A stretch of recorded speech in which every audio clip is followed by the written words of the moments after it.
Donc comment se sont construits ces trois pôles de BDesque de l'imaginaire, donc toujours parce qu'on va parler de fantasy et de science-fiction, qui envahissent aujourd'hui nos rayons. Pourquoi ont-ils autant de succès? Quels sont leurs points forts, leurs points faibles, et quels sont leurs publics? Donc, on va voir un peu comment va s'articuler la discussion. Et donc, je voulais parler tout en jonglant un peu entre ces trois domaines, parler des sources d'inspiration de ces BD, les repères historiques, les thèmes de prédilection, les styles de dessin, les écoles. En quoi aussi les formats, parce que finalement chaque type de BD a un peu ses formats de prédilection, en quoi ils influencent sur la dynamique ou le scénario, le style de dessin, enfin comment tout ça s'articule. Parler des scénarios aussi qui sont utilisés et puis de la distribution. Voilà, donc ça fait beaucoup de choses, on va voir comment c'est un peu ouvert. Donc pour participer à cette table ronde, donc j'ai juste à ma droite Marcus Lech, qui est bouquiniste depuis 30 ans, spécialisé dans la BD, la SF, les polars et l'import de comics. Donc il a édité de nombreux fanzines, dont un de BD qui s'appelle World, et un sur les comics, Pirates. Et il a consacré plusieurs gros dossiers à des dessinateurs dans les Lames Vorpal, Antonio Parras, Victor de la Fuente, Lugui. Voilà, il est aussi l'auteur du roman Péronique Lidio aux éditions Éon, et de nombreuses nouvelles parues en revue et en anthologie. À ma gauche, donc j'ai Laurent Chiesi, qui est scénariste, traducteur et romancier. Donc il a publié 2 romans, Neurotwisting au Mouton électrique, L'héritier du chaos aux éditions Mango, et un essai sur l'agent 007, Les nombreuses vies de James Bond au Mouton électrique. Et puis sa première bande dessinée, Sous la montagne, est parue en 2008 chez Soleil. Donc voilà, ces nouvelles ont figuré au sommaire de plusieurs revues de SF et de fantastique françaises, et il travaille actuellement sur une série en BD qui réinvente l'histoire du XXe siècle, la section infinie, et sur une série pour les éditions du Lombard, le Comité. Ouais, le Comité. Et tu tiens également une chronique régulière sur les nouvelles de science-fiction dans la revue Galaxy. Voilà. Ensuite, on a donc encore plus à ma gauche Dominique de Canales, donc passionné de BD et alors j'ai repris un peu une biographie que j'ai trouvée, donc tu me diras. Oh, vas-y, présente-toi. Ouais, parce que tu as des informations un peu succinctes. Ouais, donc en fait, je suis scénariste de BD à mes heures. Donc j'ai publié 2 ouvrages, un chez Glénat et un chez Soleil. Voilà, donc j'essaierai de donner mon point de vue, peut-être pas sur l'histoire de la BD, mais en tout cas peut-être en tant qu'amateur et puis pour avoir mis un peu le pied dans ce milieu-là, quoi. Tu travailles au Contrée du jeu aussi, au Contrée du jeu, donc qui tient un stand ici. Voilà.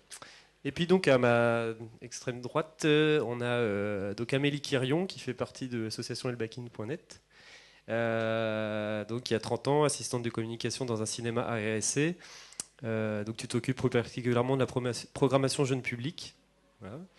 Et puis donc tu as été beaucoup fan de manga durant ton adolescence, et puis tu es passé depuis 2 ans, non plutôt dans les comics, c'est ça?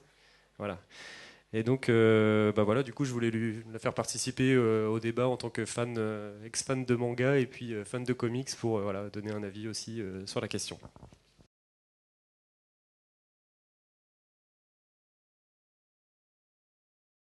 Je vais peut-être passer la parole à Marcus pour faire peut-être un état de comment les comics sont apparus en France, quelles en ont été les sources d'inspiration, les repères historiques, et puis on verra après comment ça s'articule. Tiens. Donc en France, on Parle bien, non, c'est bon. m'a dit sur le côté tout à l'heure. Ouais, peut-être un peu plus près, non? Donc en France, les comics sont apparus avec les éditions Lug. Enfin, ils sont parus avant, mais disons qu'on a vraiment commencé à les découvrir avec les éditions Lug en 1969. 1969, c'est l'apparition de Fantasque qui va présenter les aventures des Fantastiques, du Surfeur d'Argent et de l'Araignée. Ce sont les premiers super-héros Marvel qui arrivent en France. En fait, c'est pas tout à fait vrai. Juste avant, France Ce Soir a publié en BD quotidienne les 3 premiers numéros des Fantastiques, et l'anthologie des éditions Planète, les chefs-d'œuvre de la bande dessinée, avait déjà présenté des extraits de plusieurs séries de Marvel et de DC. en fait, il existait donc à côté de Lug d'autres éditeurs, mais qui n'avaient pas vraiment émergé, ou du moins qu'on connaissait, mais sans plus. Il y avait les éditions Artima à Reddit, donc Artima qui est racheté au bout d'un moment par les presses de la Cité, qui devient Reddit, donc qui publiait déjà des super-héros, en particulier ceux de chez DC. On voyait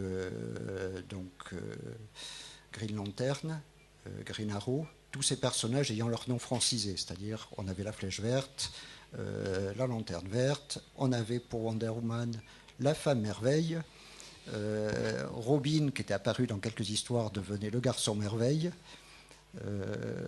et Superman même est apparu quelquefois sous le titre de Surhomme. Donc c'était assez mal parti. Et donc les éditions Lug arrivent, lancent le titre Fantasque, et c'est un succès presque immédiat. C'est déjà un titre de kiosque qui paraît en couleur, alors que presque toutes les publications de kiosque jusqu'ici étaient en noir et blanc, et dans un format déjà légèrement plus grand que la plupart des publications de kiosque. Mais au bout de quelques mois, la censure intervient. Il faut savoir qu'en France, tout ce qui paraît en presse est sous la loi de 1949 pour les publications pour la jeunesse.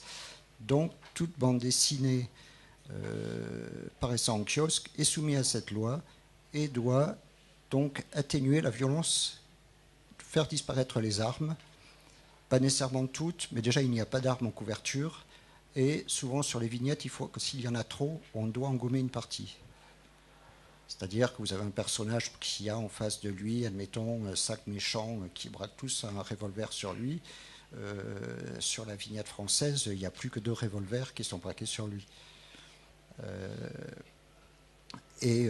Donc, au bout de 7 numéros, Fantasque est obligé de s'arrêter. La censure ayant trouvé que les couleurs étaient trop violentes et que souvent les personnages, entre autres dans les Fantastiques dessinés par Jack Kirby, sont beaucoup trop monstrueux. Donc le titre s'arrête au numéro 7 et les éditions Lug redémarrent tout de suite derrière avec 2 titres. Strange, qui va devenir le titre mythique en France, et Marvel. Donc ça va commencer en petit format, en bichromie. C'est un moyen déjà de solutionner ce problème des couleurs qui sont jugées trop violentes. Et on fait au bout de quelques numéros, quasiment au bout d'un an de parution, les éditions Lug se disent bon, on va revenir dans un format plus grand, proche du format comics, et on va réintroduire la couleur. Et Marvel s'arrête en fait tout de suite derrière, au numéro 13. Bon, vous avez peut-être vu, il y a un document qui est sorti récemment, Marvel 14. Marvel 14, en fait, n'a jamais existé. Mais effectivement, il avait été maquetté. Il est représenté au dos de la couverture du numéro 13, ce qui fait que beaucoup de collectionneurs, pendant très longtemps, ont cherché ce fameux numéro 14. Et donc, ce numéro s'arrête, et on continue donc chez Lug, sur la lancée de Strange uniquement. Donc ça, c'est à peu près le démarrage des super-héros en France et de la BD. On peut dire, il y avait eu quelques expériences de BD américaines. Sage Édition publiait Batman et Superman, mais dans une édition qui parfois n'était pas bien géniale, c'est-à-dire qu'avec un parler qui était proche parfois du Petit Nègre, et puis 2 planches couleurs, 2 planches noir et blanc. Il publiait aussi Tarzan, BD américaine, et il y avait eu Flash Gordon. Flash Gordon. Voilà, non, mais bien avant. Mais bien avant, donc, on fait la première apparition. Ça date pas de 69. Non, mais justement, j'allais y revenir. Donc ça, c'est, on peut dire, le moment où les gens commencent à vraiment la connaître.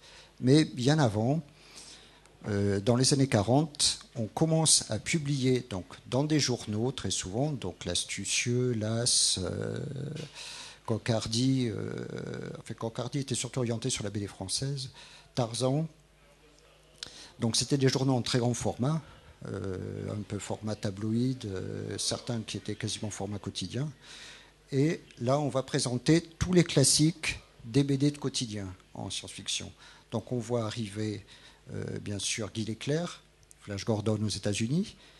Il y aura Luc Bradfer. Bill Bradford. Oui, Brick Bradford, donc, dans la version originale. Il y aura aussi, bien sûr, Mandrake, il y aura le fantôme du Bengale, qui sont quand même, en fait, Mandrake et le fantôme du Bengale, qui apparaissent aux États-Unis au début des années 30. En 1938, aux États-Unis, il y a Superman qui apparaît, et en 1939, il y a Batman. En 1940, c'est la création après de personnages comme Captain America, Wonder Woman, et puis vont se développer toute une vague de super-héros. Va suivre la Justice Society, donc la société de justice, qui est la première vraie équipe.